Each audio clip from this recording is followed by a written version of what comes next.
بسم اللہ الرحمن الرحیم الصلاۃ والسلام علیک یا رسول اللہ وعلی آلک و اصحابک یا نور اللہ۔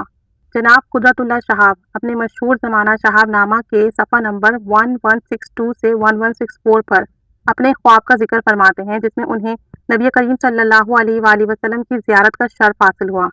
کہتے ہیں کہ میری رہائش کشمیر کے ایک قصبے میں تھی۔ میرے ورناکولر فائنل اور میٹریکولیشن کے امتحانات کے سینٹر 11 میل دور شہر میں تھے۔ اس نے اتفاق سے ہر روز 22 میل پیدل سفر کاٹنے کا جو نسخہ میرے ہاتھ آیا، اس نے میری زندگی کی کایا پلٹ دی۔ وہ نسخہ یہ تھا کہ میں سارے راستے کبھی زور زور سے پکار کر اور کبھی آہستہ آہستہ درود شریف کا ورد کرتا رہتا۔ دراصل یہ درود میں نے ایک ہندو کو ستانے کے لیے مذاق میں شروع کیا تھا، یعنی وہ اس درود پاک کو پڑھ کر اس ہندو کو تنگ کرتے تھے تکلیف پہنچانے کی نیت سے، لیکن کہتے ہیں کہ رفتہ رفتہ درود شریف کی برکت نے میرے ہوش و حواس اور میرے تن بدن کو ایک نور سے ڈھانپ دیا۔ اس کے بعد عمر بھر کے لیے ہر روز ایک مقررہ وقت تک درود شریف پابندی سے پڑھتا رہا۔ یہ میری عادت بن گئی تھی۔ 8ویں جماعت والے ورناکولر فائنل کے امتحان کے دوران جب میں نے منہ اندھیرے نہر کے کنارے مذاق میں درود شریف کا ورد شروع کیا تو چند روز بعد ایک عجیب خواب نظر آیا۔ کہتے ہیں کہ خواب میں تحت نگاہ ایک وسیع و عریض صحرا پھیلا ہوا تھا، اتنی گہری تھی اس میں کسی جانب تیز رفتار سے بھاگتا ہوا چلا جا رہا تھا۔ صحرا کی ریت اتنی گہری تھی کہ میری ٹانگیں گھٹنوں تک اس میں دھستی چلی جا رہی تھی۔ سانس پھول کر جب مزید بھاگنا محال ہو گیا تو میں گھٹنوں کے بل گھسیٹتے آگے بڑھنے لگا۔ کچھ عرصے بعد جب گھٹنے بھی جواب دے گئے تو میں منہ کے بل ریت پر لیٹ گیا اور اپنی تھوڑی اور پنجے ریت میں گاڑ کر پیٹ کے بل آگے بڑھنے لگا۔ کہتے ہیں کہ اس شدید مشقت سے میرا سانس بری طرح پھول گیا، میرے گھٹنے پیٹ اور ہاتھ شل ہو گئے اور میرے سینے میں درد کی شدید ٹیسیں اٹھ رہی تھی۔ اسی طرح رینگتے اچانک ایک جائے نماز نما چٹائی کا ایک ٹکڑا، ایک کونا میرے ہاتھ آ گیا۔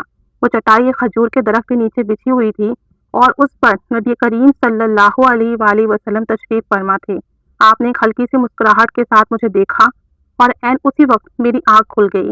کہتے ہیں کہ فروری کا مہینہ تھا، سخت سردی کے باوجود میرا پورا جسم پسینے میں شرابور تھا اور سانس پھول کر بہت تیز چل رہی تھی۔ گلا کانٹے کی طرح خشک تھا اور سینے میں دونوں جانب درد کی شدید ٹیسیں اٹھ رہی تھی۔ یہ خواب دیکھ کر میں کچھ دیر گمسم اپنے بستر پر بیٹھا رہا، پھر مجھے رونا آ گیا۔ رونے کی آواز سن کر میری والدہ جاگ اٹھی اور میری چارپائی پر آ کر بیٹھ گئی اور پیار سے پوچھا، کیا کوئی خواب دیکھا ہے؟ میں نے کہا، ہاں ماں جی، ایک عجیب سا خواب دیکھا ہے۔ اماں جی نے مجھے سونگ کر چند لمبے سانس لیے اور کہا، کتنی بار کہا ہے کہ رات کو خوشبودار تیل نہ لگایا کروں، اب اگر ڈر نہ لگے تو اور کیا ہو، لیکن تم میری بات نہیں مانتے۔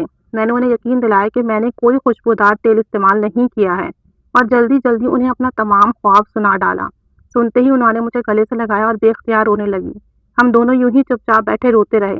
معلوم نہیں یہ خوشی کے آنسو تھے یا شکرانے کے، یا ضرب سے یا زیادہ نعمت عطا ہونے پر جھلک جانے والے آنسو تھے۔ خواب میں نبی کریم صلی اللہ علیہ وآلہ وسلم کی جائے نماز کا کونا اپنے ہاتھ سے چھو لینے کے بعد مجھے یہ فکر دامن میں گیر ہوئی کہ اب اگر میں نے خود نماز کی پابندی اختیار نہ کی تو بیٹھے بٹھائے ملی ہوئی ایک عظیم نعمت کا مجھ سے کفران ہو جائے گا۔ اس کے بعد میں نے تو نماز ادا کرنے کی کوشش کی، لیکن حق تو یہ ہے کہ میں اقیم الصلاۃ کا اصلی حق کبھی ادا نہ کر سکا۔ تو یہ سب درود پاک کی برکت تھی کہ انہیں اتنی چھوٹی عمر میں درود پاک پڑھنے کی برکت سے نبی پاک صلی اللہ علیہ وآلہ وسلم کی زیارت ہوئی اور ساتھ ساتھ ان کی جائے نماز کا ایک کونا چھونے کی سعادت حاصل ہوئی۔ اس کا مقصد تو یہی تھا کہ آپ کو نمازوں کی پابندی اور دین اسلام پر استقامت حاصل ہوئی۔ اللہ تعالیٰ سب پر کرم فرمائے۔ حالانکہ وہ درود پاک پڑھنے کی نیت کچھ اور تھی، لیکن جب درود پاک بندہ کسی بھی نیت سے پڑھنا شروع کرے، چاہے اپنے کسی ذاتی مقصد میں کامیابی کے لیے، اپنی زندگی کے لیے، اپنے دنیاوی معاملات کے لیے، لیکن درود پاک ہے تو ایسا وظیفہ جو کہ نبی کریم صلی اللہ علیہ وسلم سے جوڑ دیتا ہے۔